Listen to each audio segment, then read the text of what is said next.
Section 5.5.5. Types of criminal sentences. Hello, I'm Dr. Adam McKee, and today, we're diving into the world of criminal sentencing from my book, Criminal Justice, an overview of the system. We'll explore how punishments are determined and the various forms they take, from fines to the death penalty. When someone is found guilty of a crime, the court must decide on an appropriate punishment, known as a sentence. In the U.S., both state and federal laws outline possible punishments, which can include fines, community service, probation, or imprisonment. The length and type of sentence depend on the crime's nature and where it was committed. A key limit on punishments in the U.S. is the Eighth Amendment to the Constitution, which prohibits cruel and unusual punishments.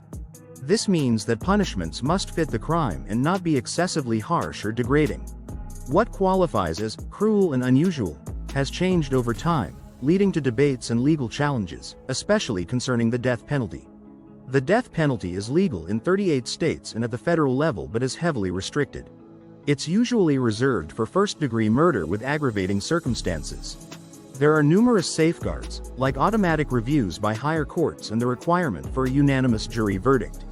Despite these measures, the death penalty remains a contentious issue, with ongoing debates about its morality and effectiveness. Imprisonment is a common punishment, second only to fines. Jails, run by counties, are for short-term stays, while state and federal governments operate prisons for long-term incarceration. Prisons house those convicted of more serious crimes, and conditions can vary widely. Critics argue that incarceration can lead to overcrowding and a cycle of reoffending, while proponents see it as necessary for protecting society. Probation is an alternative to incarceration, allowing offenders to remain in the community under supervision.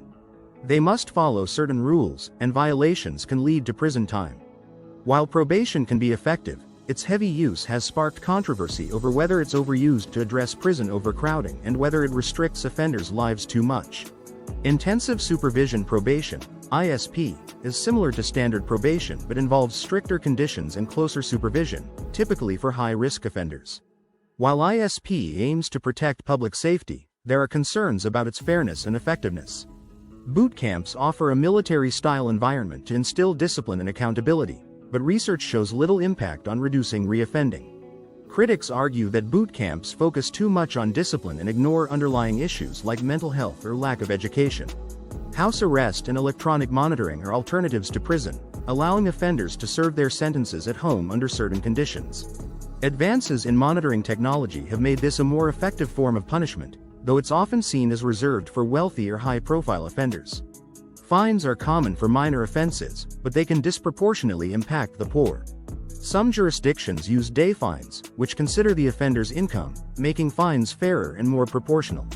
Restitution requires offenders to compensate victims for their losses, aiming to restore victims to their pre-crime financial position. Collecting restitution can be challenging, but measures like wage garnishment help ensure payments. Community service requires offenders to perform tasks that benefit the community, offering a way to rebuild trust and develop new skills. Its effectiveness in reducing recidivism is debated, but it provides a valuable alternative to incarceration. Scarlet letter punishments aim to shame offenders into changing their behavior but raise concerns about their effectiveness and potential violation of rights. Asset forfeiture allows law enforcement to seize property involved in criminal activity. While it's a tool against organized crime, it has faced criticism for potential abuse and lack of due process. That's a wrap for today's overview of criminal sentencing. If you found this video helpful, please like, subscribe, and leave your questions in the comments. Thanks for watching.